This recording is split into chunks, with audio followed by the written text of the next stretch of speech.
In 1986, Amen made millions laugh every week. But time changes everything.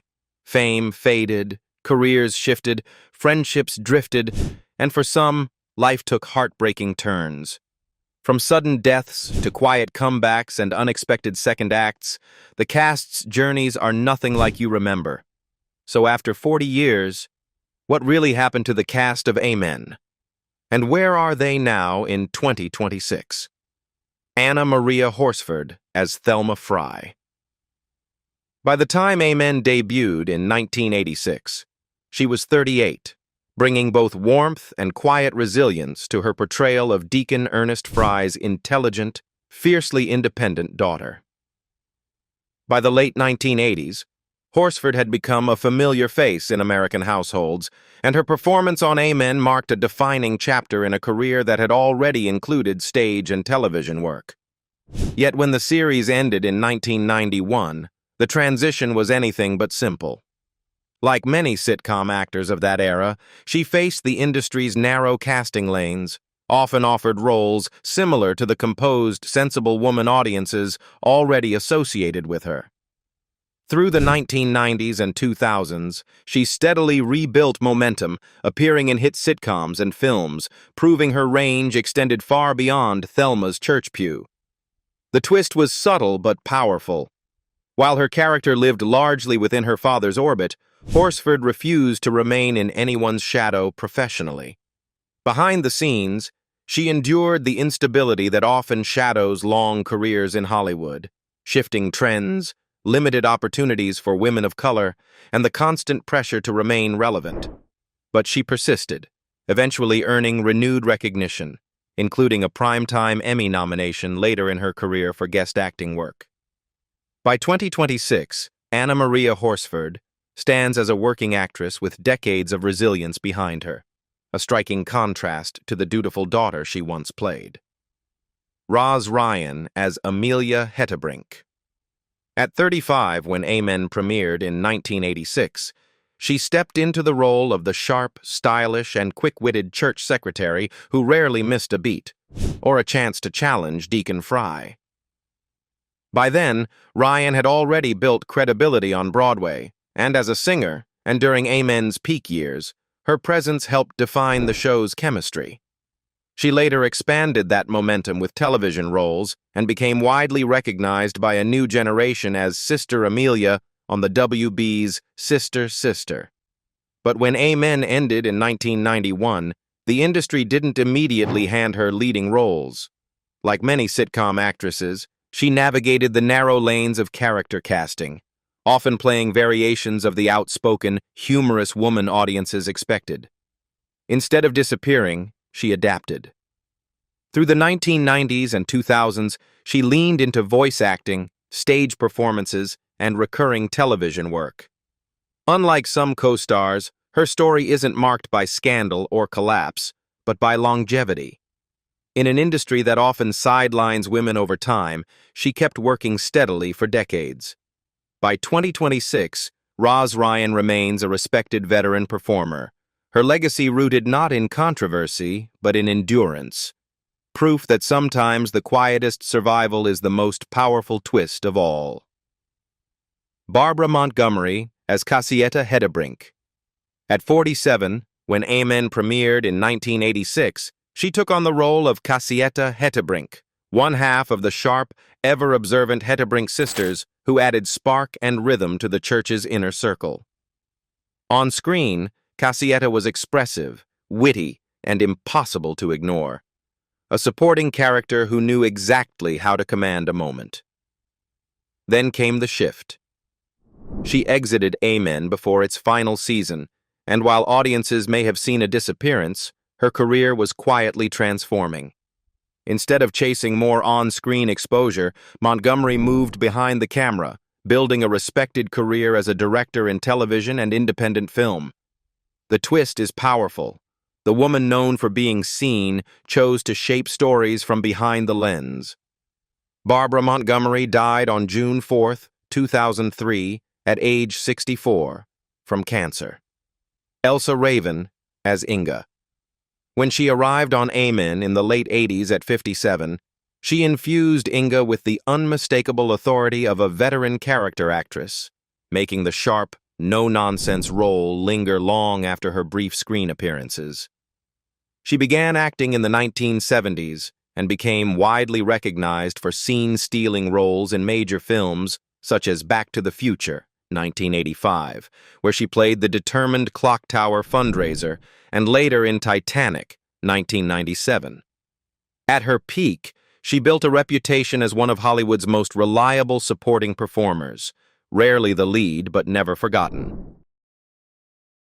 Yet the very strength that made her recognizable also defined her limitations. Raven was frequently cast as tough, working-class, no-nonsense women. The industry valued her presence but rarely expanded beyond that mold. After Amen, she continued working steadily through the 1990s and 2000s in television and film, proving her durability even as leading roles were never part of the equation. Elsa Raven passed away on November 2, 2020, at the age of 91. LaWanda Page as Darla. At 66, when she guest appeared on Amen in the late 1980s, she brought Darla to life with the same razor-sharp delivery that had already made her famous nationwide. Viewers instantly recognized her, not just from Amen, but as the unforgettable Aunt Esther on Sanford and Son, the role that defined her peak in the 1970s. By then, Page was a veteran of stand-up comedy, known for her bold, adult-oriented routines and her commanding stage presence. But after the golden years of network sitcom dominance, the spotlight narrowed. Like many strong character actresses of her era, Page was closely identified with one iconic role. Leading opportunities slowed.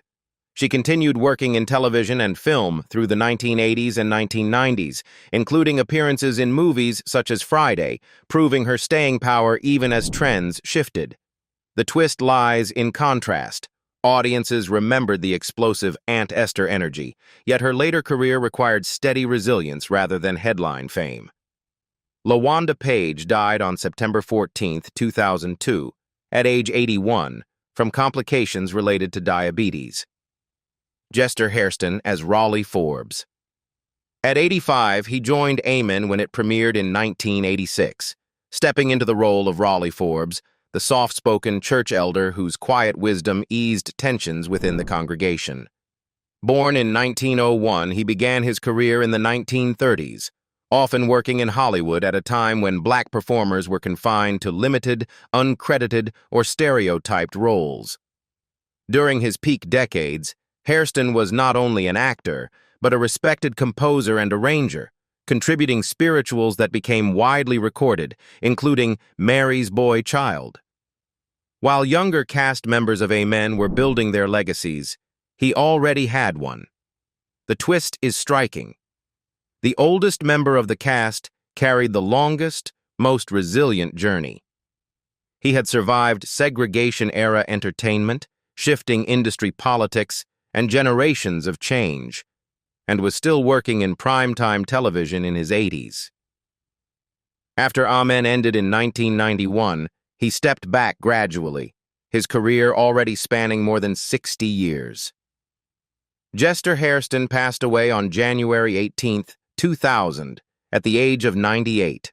Rosetta Lenoir as Leola Forbes.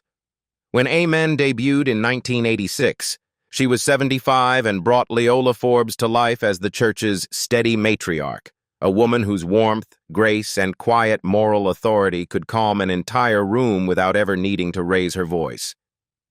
Lenoir began performing in the 1930s, breaking barriers in radio and on Broadway at a time when roles for black actresses were scarce and often stereotyped. During her peak years, she became known not just for acting, but for advocacy, founding the AMAS Repertory Theater in 1968 to promote multicultural casting when the industry resisted integration. Yet the twist in her story runs deeper than television fame. While audiences saw a serene church elder on Amen, Lenoir had spent decades confronting systemic racism in entertainment. She worked behind the scenes to expand opportunities for performers of color, often fighting battles invisible to viewers at home. After Amen ended in 1991, she gradually stepped back from on-screen work, focusing on her theater company and mentorship. The spotlight dimmed, but her influence did not. Rosetta Lenoir passed away on March 17, 2002, at the age of 90. Franklin Seals as Lorenzo Hollingsworth. At 34, when he appeared on Amen in 1986, he brought a polished intensity to the role of Lorenzo, a character who moved within the church's orbit with confidence and quiet complexity. A graduate of the prestigious Juilliard School, he had already built a reputation as a serious, classically trained actor with range far beyond sitcom television. During the 1980s, he worked steadily in film and TV, earning respect for his depth rather than flash. In a 1988 interview, Seals admitted that his appearance often worked against him in Hollywood's rigid casting system. As he put it, he was told he was either not black enough or looked too Hispanic or Cuban. The industry's narrow categories limited opportunities for an actor whose talent exceeded stereotypes. While working on Amen, Seals began experiencing persistent health issues, including a chronic cough. He was battling complications related to AIDS at a time when stigma around the illness was intense and public understanding was limited. In his final years, the disease restricted his ability to work consistently. Franklin Seals died on May 14, 1990, at his family home in Brooklyn, at just 37 years old, due to complications from AIDS. Clifton Davis as Reverend Reuben Gregory. When Amen premiered in 1986, he was 40 years old and took on the role of a calm, principled pastor intent on keeping Deacon Ernest Fry in line. On screen, Reverend Gregory was steady, articulate, and morally grounded, the spiritual counterweight to chaos. By then, Davis was already a seasoned performer, a Broadway actor, television regular, and even a Grammy-nominated songwriter. But behind that composed exterior was a very different story. After years of success in entertainment, Davis later admitted he felt deeply unfulfilled.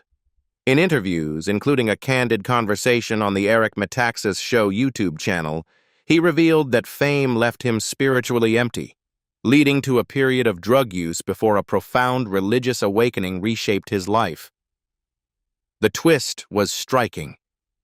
The actor who played a pastor had to rediscover faith off-camera. He eventually became an ordained minister, reframing his career around purpose rather than applause.